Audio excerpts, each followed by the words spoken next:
MasterChef is back, searching for the country's best amateur cook. Go, go, go, go, go! Oh, you've got a towel on your head. I have. I'm very hot. 14 new contestants battle for a place in the quarter-final. This is a gastronomic triumph. Only the best will make it through to the final challenges. Please, quick, come on, guys. It looks absolutely stunning. Fire up those ovens, rattle those pans. It's MasterChef time. Let's discover some incredible creative culinary talent.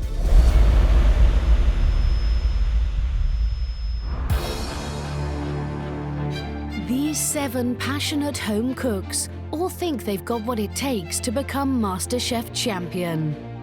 But at the end of today's heat, only 3 will make it through to the quarter-final. I'm more excited than I'm nervous. I can't wait. Absolutely buzzing for it, I really am. I think the timings are going to be the biggest challenge for me because I'm a very leisurely cook. It's definitely going to be tough, but you just have to go all out.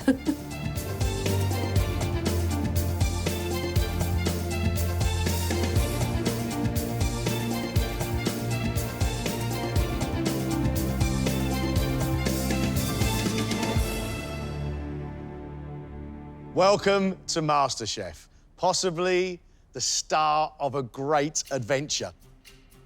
If you relax, you enjoy yourself, we are more likely to taste something yummy. Through those doors there, we have stacked our market full of some of the finest produce from around the world. What we'd like you to do is cook for us just one fantastic plate of food. At the end of this, we will only take 4 of you through to the next round. Ladies and gentlemen, 10 minutes, choose your ingredients. Off you go.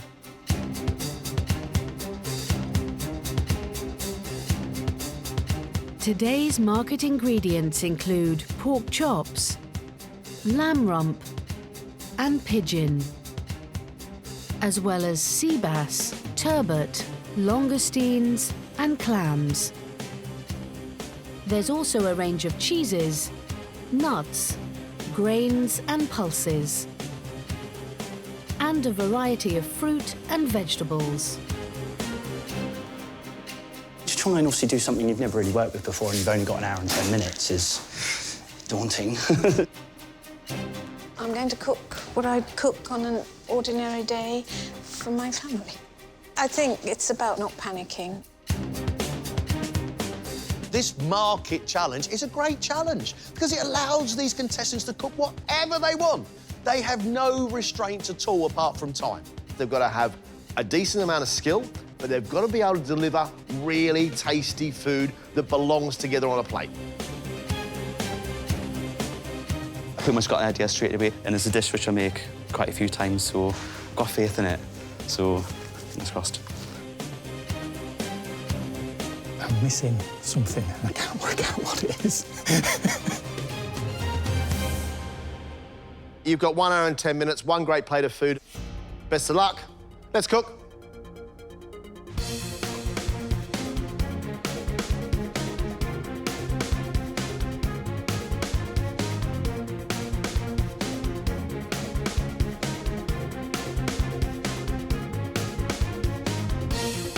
Recently retired PE teacher Martin enjoys cooking with flavours from all over the world. I've got a very, very varied repertoire. It can be anything from North African to Indian to French to Mexican. So I feel relatively confident doing lots of different things.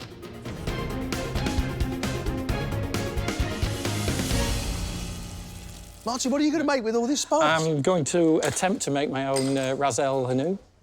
I seem to remember it being relatively simple. It was just a question of getting the blend of the spices right. What are you making? I'm going to make a rump of lamb coated in the ras, some carrots slowly fried in butter and caraway seed, vanilla cauliflower puree, and just a plain grilled aubergine. You're using lots of big flavours, Martin. You must be a very big, brave, bold cook. You've got to be if you're here, haven't you?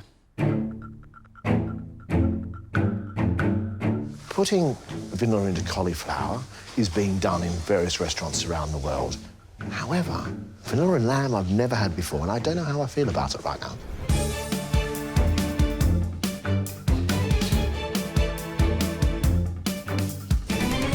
Thirty-year-old postman Mark loves cooking for his wife and 2 young children.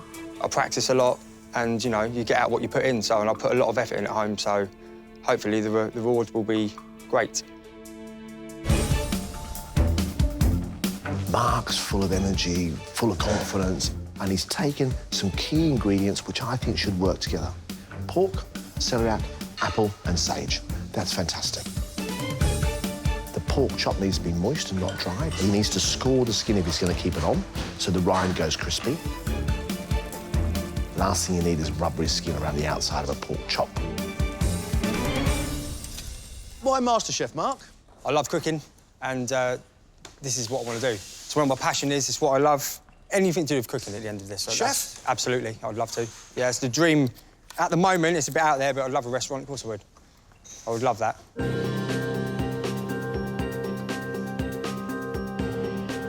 Guys, you have 45 minutes left. Sri Lankan-born Roma is a novelist and painter. The thing I love about cooking is that the response that you get is immediate. As a novelist, you wait for criticism, but with food, it's instant.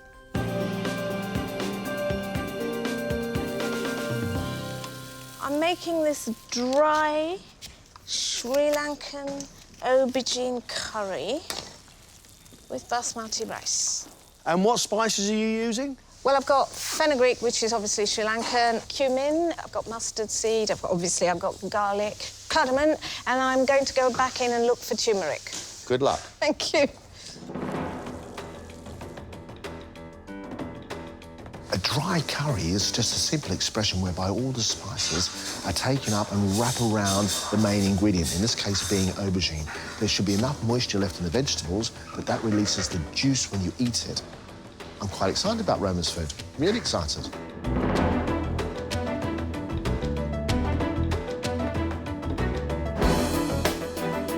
Anthony is a 999 call operator for the ambulance service in his hometown, Newcastle.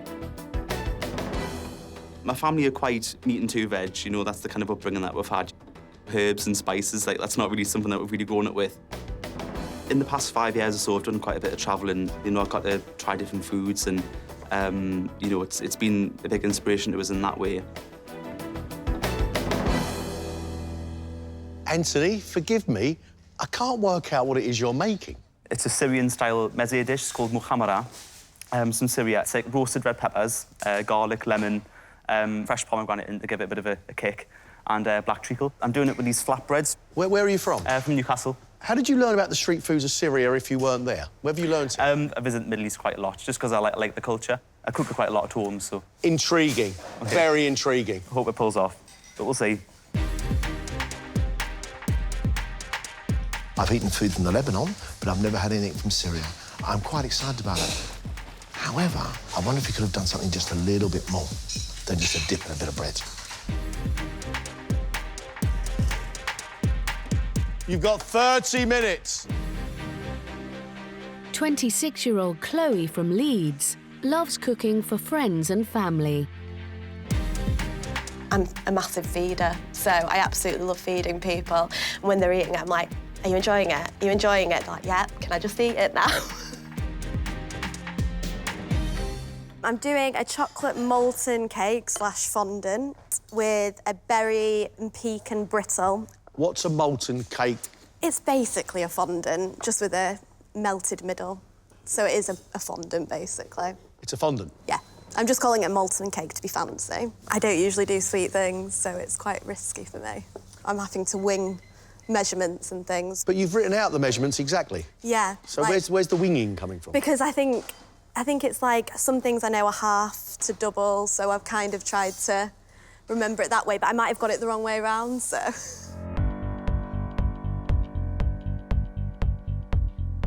I think doing a fondant at this stage of the competition is very brave, especially without a recipe to hand. She's doing this by memory. If it works, if it's delicious, I'd be really impressed. Sweater is originally from North India.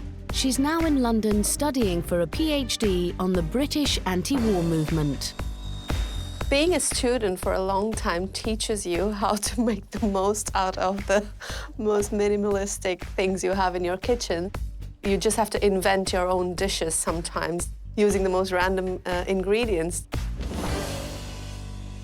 You're in the middle of a PhD. Why are you here on MasterChef?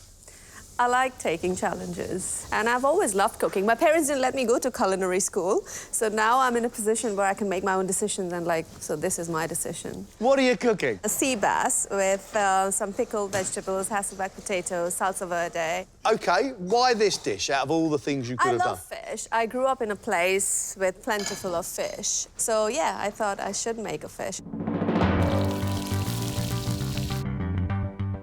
Pickles, sea bass, couscous and hasselback potatoes with salsa verde. I think there might be too many things on the plate. You have 15 minutes left. Just 15 minutes. 36-year-old Stuart is an internationally renowned cocktail bartender. I make cocktails, I throw bottles around, I get to travel all over the place and do what I love. I've just got to try not to throw all the stuff around.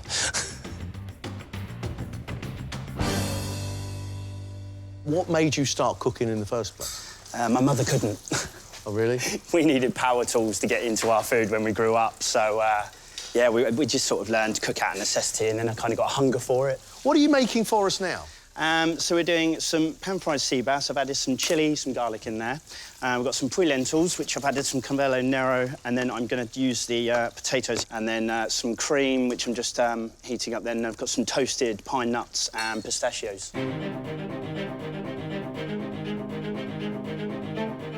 Sea bass and cream sauce? The cream sauce is a bit of an anomaly as far as I'm concerned. 2 minutes, people. 2 minutes.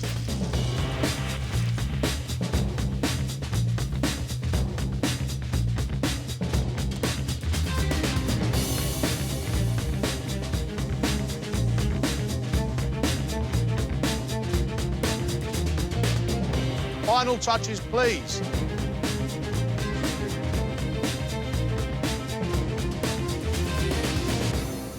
Time's up. Stop.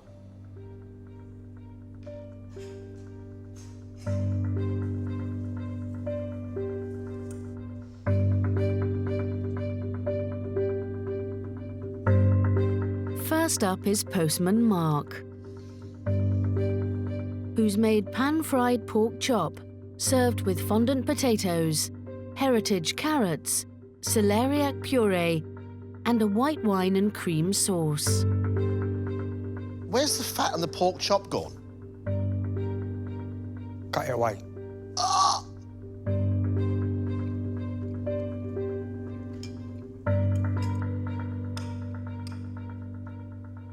Your pork chop's a bit dry and a bit over. I'll put a bit of butter on it. It'll love it. I'm not a fan of cream sauce with pork because pork is fatty and the cream sauce gets fatty as well. Your vegetables are cooked nicely. Your fondant potatoes are soft. I really like the hint of slightly sweet, slightly sharp apple that's going with the pork. It's a perfect accompaniment. I think I could have done the pork a little bit better. It's not like me, really. I'm usually on point with things like that, but I think Nerve's got a little bit... It is like a pressure cooker in there. It's very, very tough.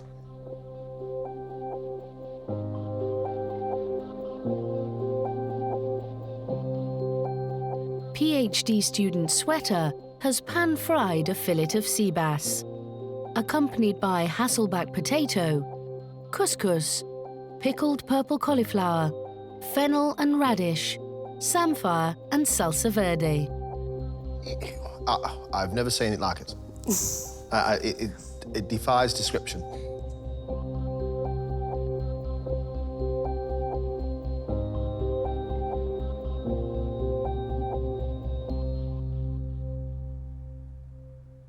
You have been really bold here. I really like these pickled vegetables with the couscous, the samphire and the salsa verde mixed together. I've never eaten anything that way before, but if I was in a restaurant and it was on a menu, I would order it again. Thank you. I'm happy with the way you cook the fish, and I love the seasoning that you've put on there. However, the potato doesn't work with the pickled veg, but I think you're a really interesting cook. I think you've got a good eye for presentation. Thank you. Thank you. I was happy with what I made. It tasted good. That's the most important thing for me. Flavors are the ultimate thing in a... I'm just glad it's over more than pleased. It's nerve-wracking to be there. Novelist Roma has made a Sri Lankan dry aubergine and green bean curry with aubergine fritters on turmeric-flavoured rice.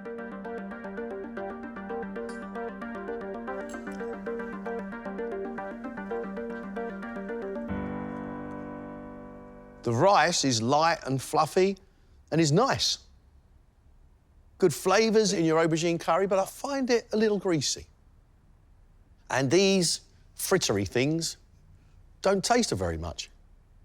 I suppose when you say to me Sri Lankan curry, I expected something a little bit more vivacious, a bit sort of more dancey on my palate, and it doesn't quite do that. It hasn't quite romanced me.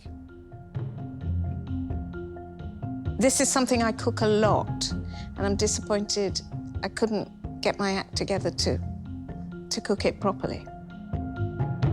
Retired PE teacher Martin has cooked Moroccan lamb spiced with Ras Al Hanout, served with vanilla and nutmeg-flavoured cauliflower, roasted aubergine and carrots, garnished with pomegranate seeds, and finished with a red wine sauce.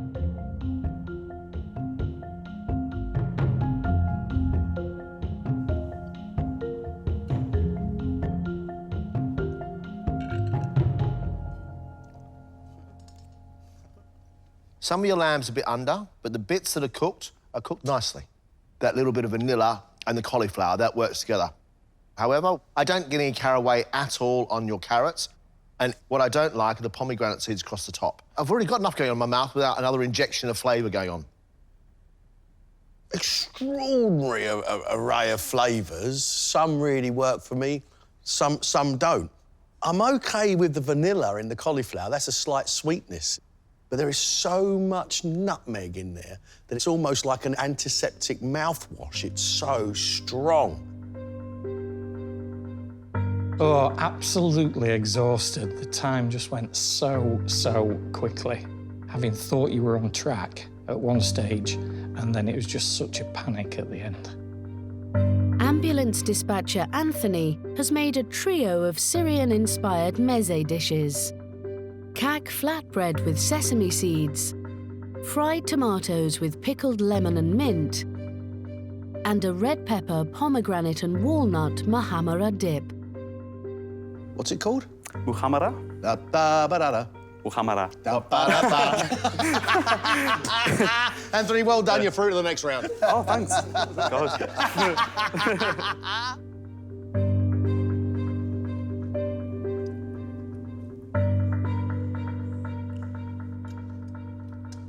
I've never eaten these things before, but they're all very tasty indeed. Your dip, the mahamara, is smoky with peppers, loads and loads of spice in the background, a bit of chili heat, but sour and sharp at the same time. And the little sweet notes of the pomegranate across the top, I think are really lovely. Really beautiful crisp breads with the sesame seeds and making it toasty. Those tomatoes, of course, are sweet. The mint is sharp, and then you've got that salty, sour, preserved lemon on there as well. I'm really taken with this. Well done. I don't care what happens now. I'm just really happy that they really like that dish and that I just did something new. I'm just really glad that they liked it. Oh, my God, I'm in shock.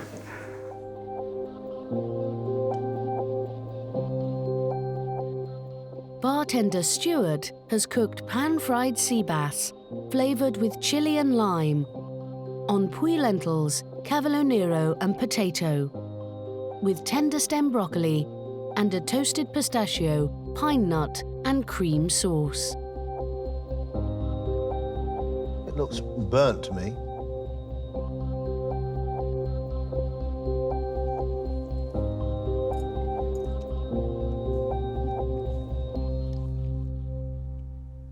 Your fish is overcooked and dry. You've got burnt bits of chilli and garlic across the top. Cream with pistachio and pine nuts, lentils, potatoes and fish. Sorry, I don't like it. I like your use of lentils and cavallonero black cabbage. I think that's great, and you've got good seasoning. But I really don't like that sauce you've made. I really don't, I'm afraid. Ripped apart in there, I can do better than that. Ouch. It's over. That's probably some of the worst cooking I've done in years. But that's the point of being put on the spot, isn't it? You've got to see your ability to adapt. Last up is marketing account manager Chloe, who has made the only dessert, a dark chocolate fondant with a red berry compote, creme fraiche and toasted pecans. You just about had time to melt the sugar for your brittle, but you didn't have time for it to set. No, another 4 minutes maybe. It'd have been okay.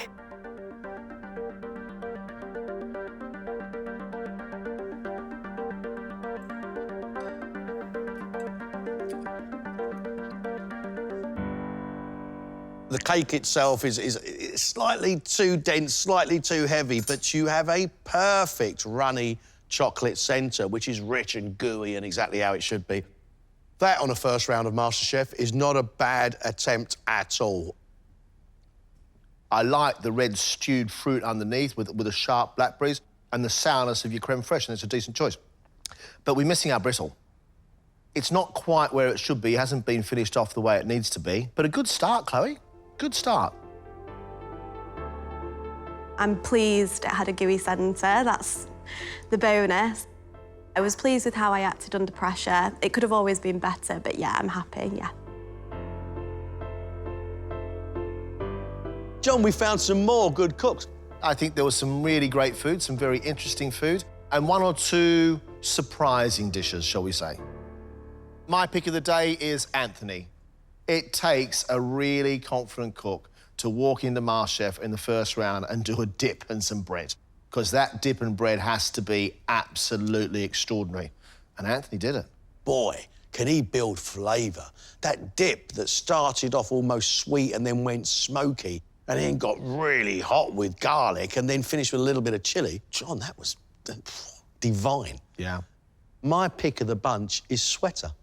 A fish with the Hasselback potatoes was brilliantly done. Showed a good touch and good imagination and a good use of flavours. I thought it was going to be too many things on the plate, but actually, couscous, pickled vegetables, salsa verde with fish, I tell you what, it might become one of my staples. Chloe, without a recipe, made a really good chocolate fondant with an oozy centre and sharp, dark berries underneath. She didn't get her brittle out. However, the quality of her fondant was enough, I feel. Chloe goes through. There's only one contestant here whose food I actually took a dislike to, and that was Stuart. As a concept, lentils, cavallonero and sea bass with some chilli would have been absolutely fantastic. Cream, absolutely misplaced. He needs to come back in a couple of years when he's honed some skills. Roma, I expected something full of fragrance, full of flavour and texture, and I'm really sorry, it wasn't brilliant. The rice was nicely cooked. I like the spicing that she had on her curry, but her curry was greasy. I don't think she's a bad cook. I just don't think she's done enough to go through. OK, we've got one more place to give. We've got Mark and we've got Martin. One of those is staying and one of those is going home. I like Martin's endeavour. I love the use of all those spices. I think it's really brave, very creative. Too much nutmeg in the cauliflower puree. But apart from that, he managed to conjure up some good flavour. But on the side, we had bits of carrot, which were missing the caraway, aubergine, which was a bit tasteless, and the whole thing presented in a very unusual way. Mark got good flavours on there. Quality, tried and tested, classic flavours. Sage, apple, pork. All those things were always going to work together. His issue for me, the big issue, was a cream sauce. And the pork was a little bit over. I massively want to go through to the next round. I think I've got it in me to go a lot further. Just fingers crossed, I hope I do. I want to go all the way. And if I go out, I'll go out thinking I didn't do myself justice.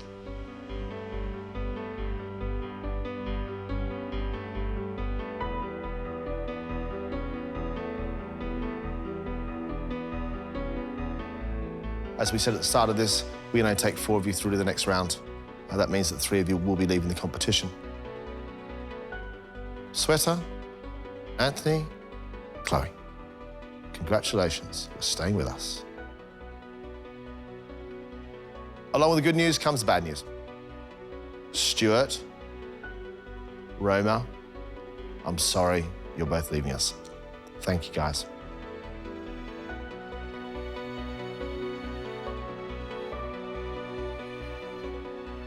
The final person staying with us is Mark. Well done, Mark. Martin, so very sorry. Thanks very much. Oh, the pressure was unbelievable. Very daunting, very intimidating. But would I do it again? Yeah. I don't think I did myself a great deal of justice. So I think the pressure sort of got to me. You can look back and go, there's a million things I should have done, but you're constantly just trying to do more, and just did too much.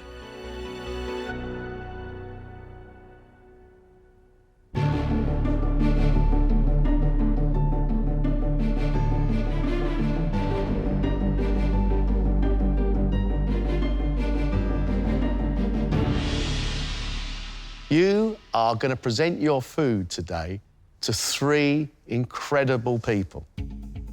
Daxia Mystery, Thomasina Myers, and Stephen Wallace. You impress them, you will deserve a place in a quarter-final. 2 courses, 4 plates of each course, 1 hour and 15 minutes. At the end of this, 3 quarter-finalists, which means that 1 of you is going home. Let's cook.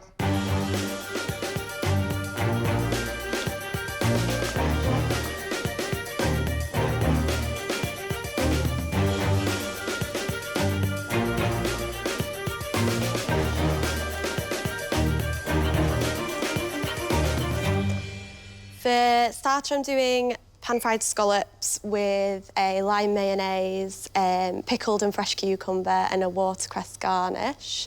So it's really light, because then it's duck for main, which is quite heavy.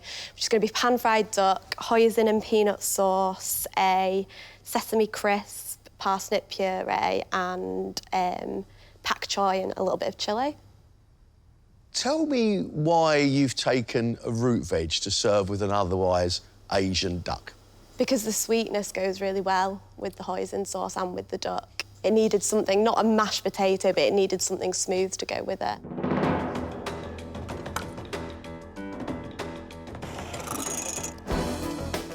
The first course of this scallops with the lime mayonnaise should deliver bags and bags of flavour and have real clarity. Her main course, however, I feel has no clarity at all. Because I don't understand why you'd want to put a starchy, creamy vegetable with an Asian main course. I want to show that I'm good at cooking both fish and meat.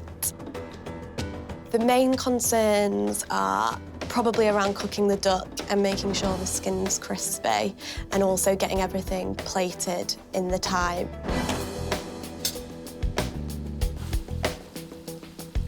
I'm cooking a Assamese prawn curry, and then I'm serving it with steamed rice with ghee, a fresh, crunchy papaya salad, and some prawn balls. For my dessert, I'm making a tapioca kheer with saffron, cardamoms, and pistachios. A kheer is a term used for any milk-based creamy pudding. It goes very well with the spicy curry. What's interesting, you're saying you're making an Indian-style Assam, where it is, northeastern India, but you've got fish sauce, you've got lime leaves. which many people would consider to be a lot more sort of Southeast Asia, don't they? Yes, because our culture is quite similar to the Burmese and the Thai culture, because our ancestors did come from Thailand. So we have the same produce to be used in our meals. Excited about your food? Yeah, me too. Me too. Oh no. In that prawn curry, we have lime leaves, lemon leaves. We've got some fish sauce as well, some Asian fish sauce. I don't know, I've never had anything like this. Tapioca pudding, sweetened, flavoured with cardamom, saffron in there as well, nuts across the top. Superb. I want it, though, to be a little firm. Hope it's not wet, wet, wet. Some other 90s pop group will do, but I don't want it wet, wet, wet.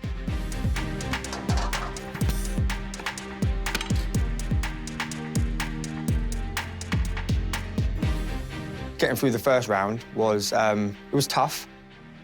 I really want to pursue this as a career, so hopefully I can do myself proud, yeah. For the main, I'm going to do pan-fried duck breast with some potatoes, some braised cabbage, parsnip puree and red wine and cherry sauce. Dessert, I'm doing poached pears on a frangipane tart with toffee sauce and clotted cream. Whoa. A lot of work to do for your dessert, and actually a lot of work to do for your main course. Why have you given yourself so much to do, Mark? It's MasterChef, John, so this is what I'm here to prove what I'm about. I have just one thing to say. Timing. I mean, there was a huge amount of work to do. Poached pear in a frangipane tart with cream, OK, and a toffee sauce? I don't think so. I think a toffee sauce is a sauce too many there.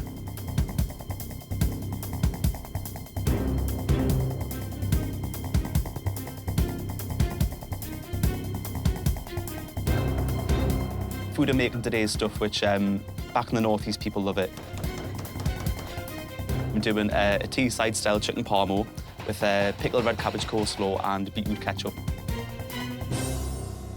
A Palmo is a deep-fried, breaded chicken cutlet, and then you cover it in bechamel sauce, really thick bechamel sauce, and then lots of really strong cheddar cheese on the top, and then you grill it. It's from an Italian chef who came here in World War II, and then he opened a restaurant on Linthorpe Road, and that's where it came from. And a dessert? Dessert, I'm doing a brown ale chocolate fondant, because, of course, I have a really good brown ale in the northeast. Serving it with honeycomb cream. Why wouldn't you do the Syrian food that we fell in love with? To be honest, I love foreign food, but then again, I'm a bit of a home bird as well. I just thought I want to have a little taste of the northeast. It'd be wrong not to.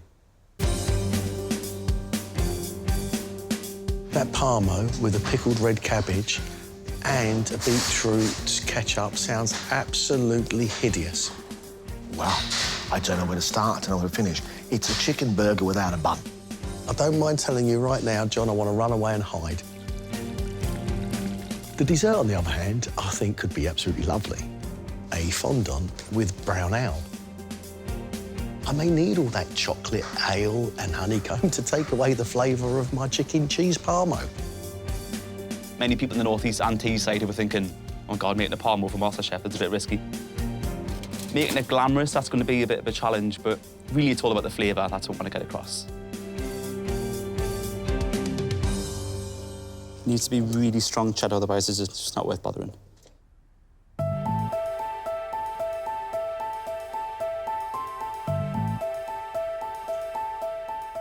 Obviously, it's early days for these guys, so I'm looking for some of the dishes to be presented well, with the flavours coming through. Whatever they're cooking, I want the flavours to be there. Any chef or cook will tell you that being cooked for is the biggest treat on earth. And seeing what these different people from different walks of life have got to give, it's an honour. I love it. Sitting down being fed, what could be better? I think it's going to be very hard, it's going to be challenging, but don't forget your passion in amongst what you're doing.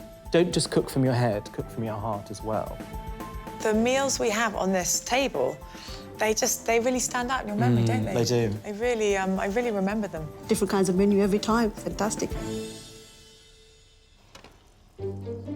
6 minutes, Chloe. Mm-hmm. Enough time to cook your scallops, isn't it? Yeah. Just. It's so easy to overcook a scallop. What you really don't want is a hard bullet. You want a lovely tender scallop, but you want caramelisation on the surface area. I mean, that's the most important thing for me. How are they looking, Chloe? Good. They're looking good. I'm hoping there's some real spikes with the lime, the watercress, and the cucumber. 2 minutes, Chloe.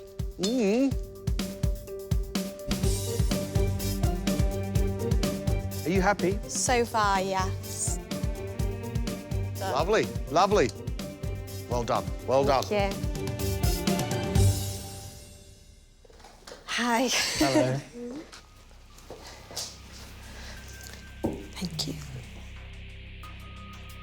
I've made today pan-fried scallops with a lime mayonnaise, pickled and fresh cucumber, and a watercress garnish. Wonderful. Thank you. Thank you. Thanks. This is good.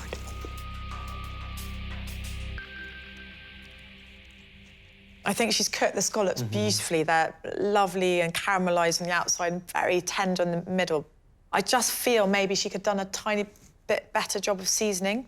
Similarly with the aioli, some lime zest would have given you a richer, limey flavour. I'm nitpicking here. Yeah. Totally nitpicking. This is beautiful food. Scallops are really nicely cooked and they've got a little bit of bounce, got a lovely bit of colour. I love the fact she's put butter in there as well. I like it. A little bit of lime in the thick, creamy mayonnaise and there's sharp, pickly bits in the cucumber. That is quality.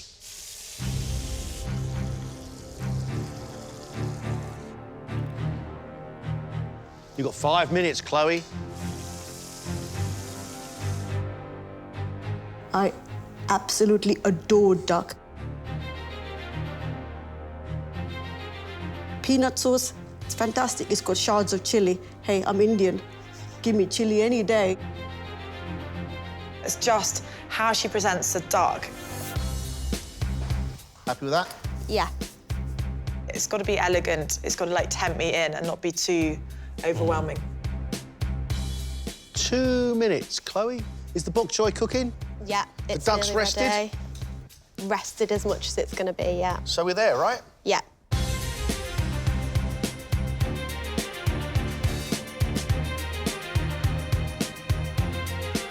Looks good. What's left to go? Just the crisps. I say. Really impressed, Chloe. Chloe, well done. Sorry. Yeah. Very good. Very good. Brilliant.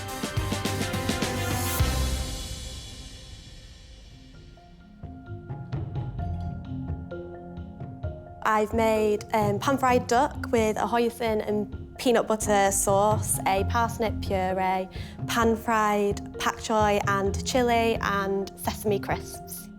Thank you. Thank you. And she really knows how to plate up food to make it look good. It just invites you in, doesn't it?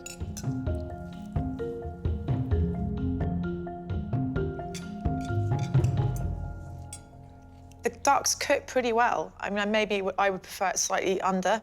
The bok choy is lovely and al dente, but I just feel she needs to just swim in her flavours a bit more. I think there's some beautiful textures.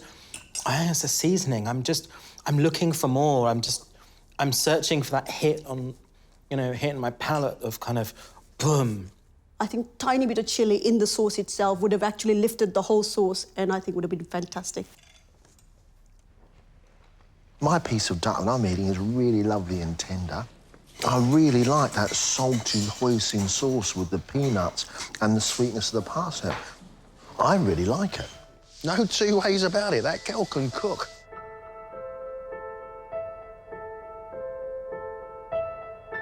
I am pleased with what I've served. There's always room for improvement, but given the pressure and the time constraints, yeah, I'm pleased. Sweater, you OK? Yeah, I think I'm on time. What's left to do? Just plate up, really. I want true Assami flavours. It's very mellow, very nice. You don't want to overpower it with spices.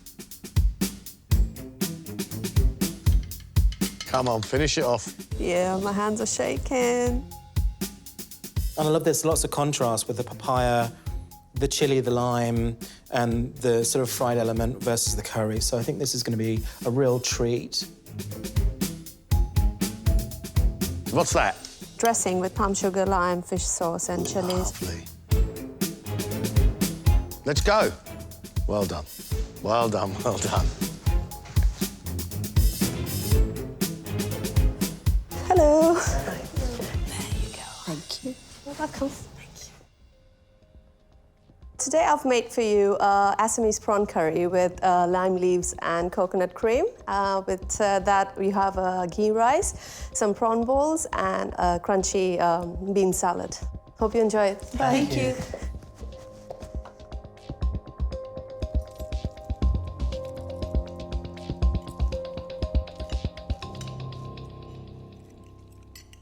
Assami curry is basically very much with the ginger, the garlic, all of that she's missed out on the flavour. And I feel as though the sauce is very, very dry. And I think she's overdone with the salt. For me, this is quite a delicious plate of food. There's real guts in that chilli sauce. There is heat in there is flavour. I've got, like, lime leaf coming out. This fritter, I think, is delicious. It's tender, and there are, like, lovely morsels of prawn in there. I love the beans because you need some crunch, you need some palate cleansing. I like it. I think it's bold. I think it's original. There's a real saltiness in that sauce and a burning little bit of chili heat. The fish balls are really, really strong and very, very pungent indeed. Some may say that's too salty. I quite like the power of it. You need the freshness of that salad because of the saltiness in the sauce. And actually, I'd like those prawns cooked a little less. Oh, come on. Sweater? Yeah. 15 minutes from dessert. Yeah.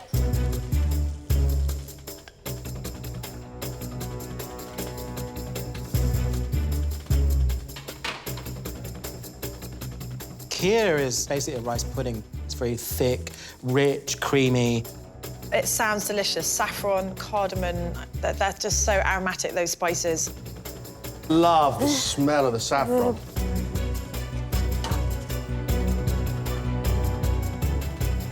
Was that just sugar? And butter. Sugar and butter makes fudge. That'll do it. Look at that. Right, can we go? Yes.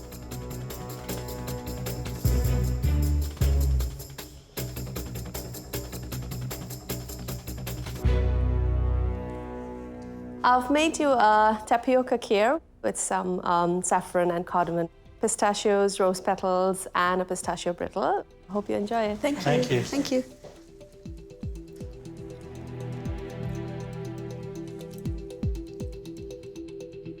The kheer itself is very nice. It's not gloopy. Normally, Indian sweets are very, very sickly sweet. It's just right.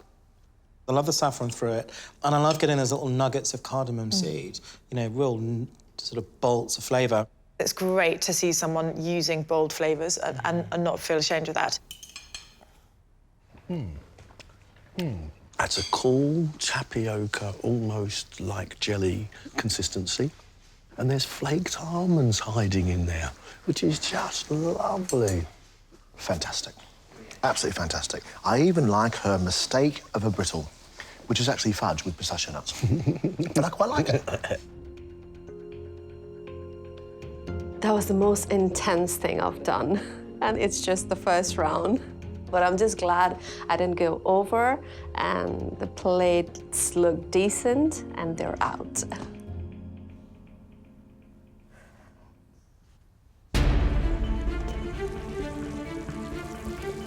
Mark, you got 15 minutes on your first course. Okay. Crispy skin. Really, really crispy skin is what I look for on a duck breast.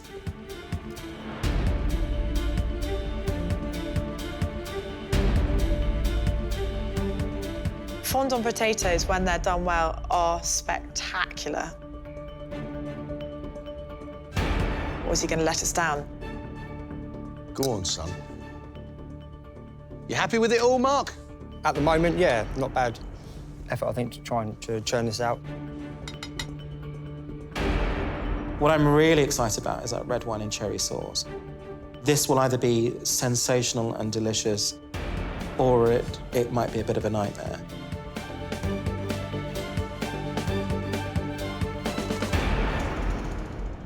Afternoon, guys. Good afternoon. Afternoon.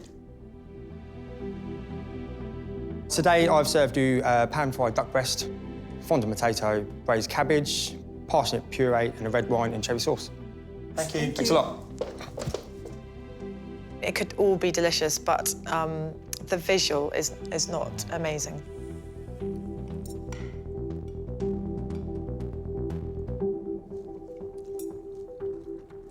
The meat is sadly very overcooked. The skin is so soggy and I definitely don't want to eat that. The cherries are raw, the cabbage is raw. The fondant potato, I think I need a hammer and a chisel because it's quite undercooked. This was just a collection of things that were not brilliantly cooked.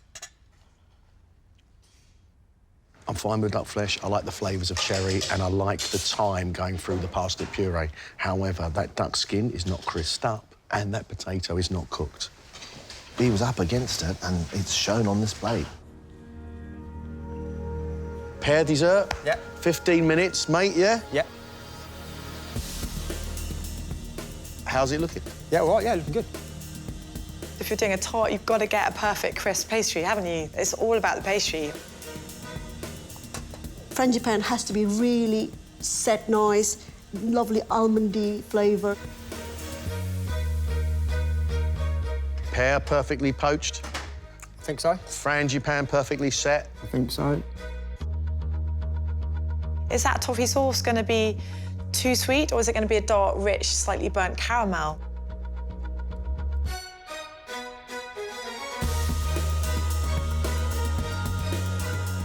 Right, Mark, you done? I am done. Off you go, chef.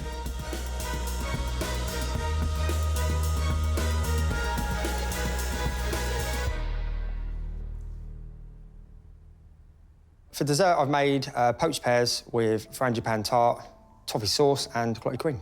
Hope you enjoy. Thank you so much. This is completely different from the main course. This looks wonderful.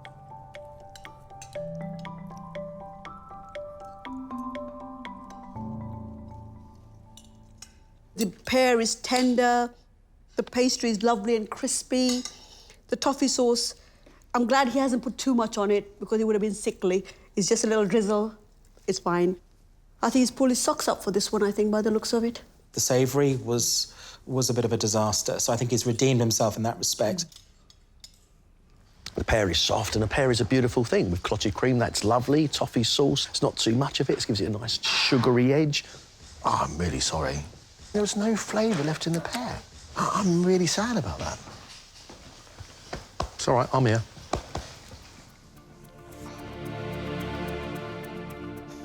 I don't think it was my best. The timing is such an issue. I had so many things on the go. I hope I've done enough to stay.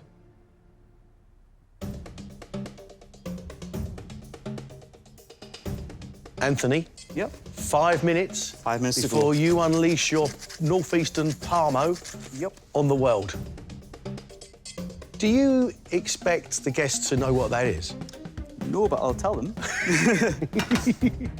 This sounds great. It sounds like I'm kind of in Newcastle eating some incredible, like, British street food. I love the fact this is MasterChef and he's just going for something gutsy and fun. How long do I have left? 2 minutes. 2 minutes, OK. Oh, it's going on top. Right, OK.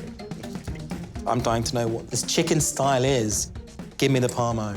Come on, Anthony, you got to wind it up, mate. We're ready to go. No. OK. OK. What are you doing? What are you doing? Trying to spread it across, but it's not smooth enough. Why? Come on, Anthony. That's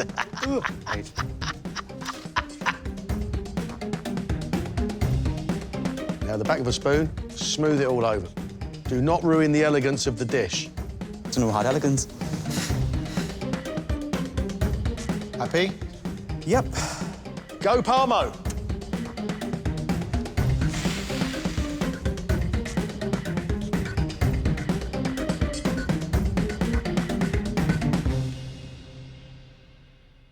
Today I've made for you a teesside style chicken palmo. which is a deep-fried chicken cutlet covered in bechamel sauce and cheddar cheese. And I've served it with a pickled red cabbage slaw and a spicy beetroot ketchup. Hope you enjoy it. Fantastic, thank you. The first impressions are not very inviting to me.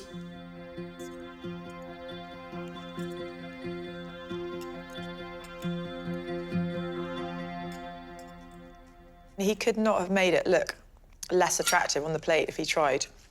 But amazing. It tastes great. The chicken's cooked well. It's a really lovely crispy crumb on it.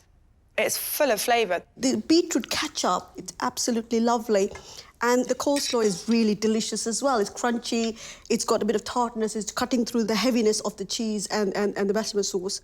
This is the most original plate of food we've had the whole day. You know, who knows, this could be the next big thing, you know, hashtag chicken Palmo. The problem is, it just looks really bad, but it also tastes quite good because the chicken's really moist and lovely, and the cheesy sauce across the top, it's like a chicken burger. It tastes a lot better than I thought it would, I'm pleased to say.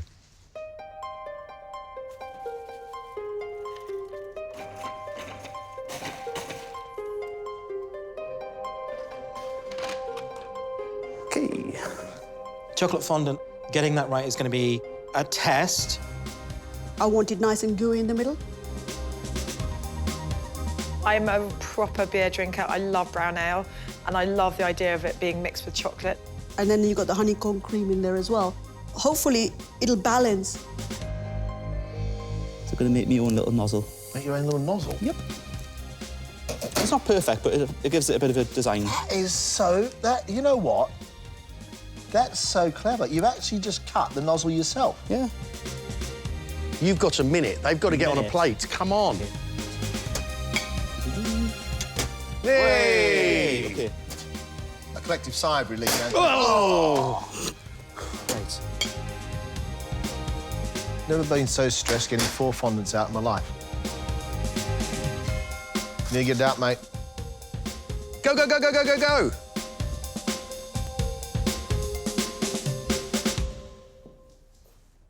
Today for pudding, I've made you a brown ale chocolate fondant with a black treacle honeycomb cream. It's nice and smoky, so hope you like it. Thank you very much. Sadly, it's cooked all the way through.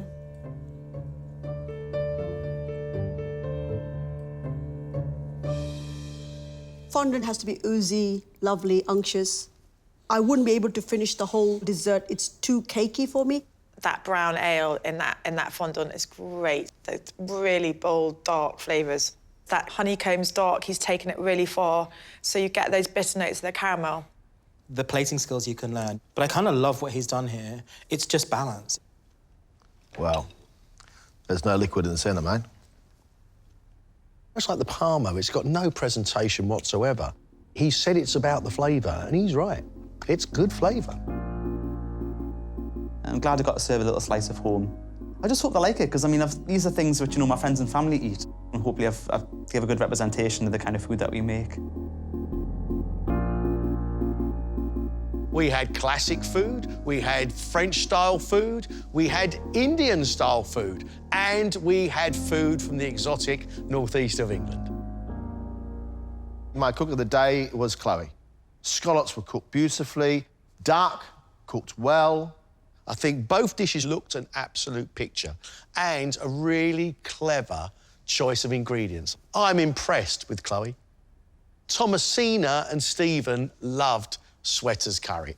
Daksha was unsure. The prawns were a little bit overcooked. However, that sauce was pungent and strong, and I like that. You know, she's not shy about what she's doing, because then you get to dessert, and you've got this tapioca pudding. Firm, but chilled, flavoured with cardamom and saffron. Yeah, that's a heady concoction, and it worked for me. That means we've got a discussion now about Mark and Anthony. Mark presented to us food which was classic, really classic. As good as the food looked, I think he gave himself so much work today that those little mistakes started to appear and they all just stacked up against each other.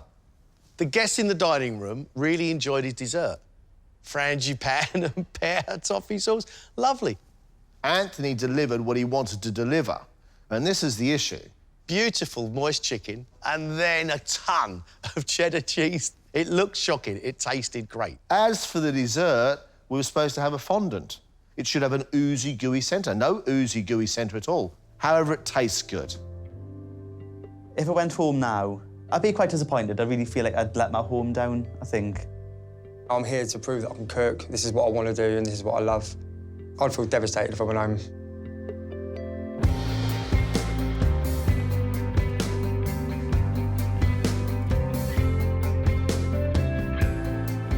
At the start of this, we said we would give 3 quarter-final places, and that means that one of you is leaving the competition.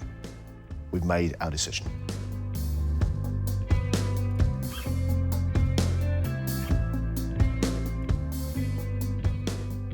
The person leaving us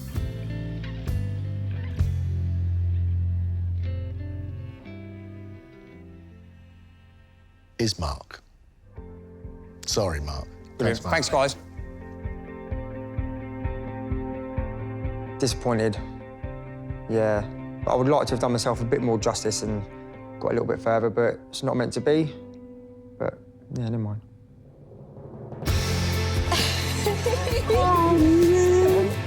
Oh my God, ecstatic. Like, that was really, like... I can't believe I brought a chicken Palmo to this stage and it's got us through. I honestly didn't think I'd get this far. It's only going to get harder and harder, so a lot of practice is needed. I'm just absolutely delighted. I'm very proud of myself and ready for the next challenge. Next time, it's the quarter-final, and Sweater, Chloe and Anthony will be joining George, Mary and Kate to fight for their place, cooking for one of the country's top restaurant critics. Quick! I'm doing it. When I set this challenge, this was what I was hoping for.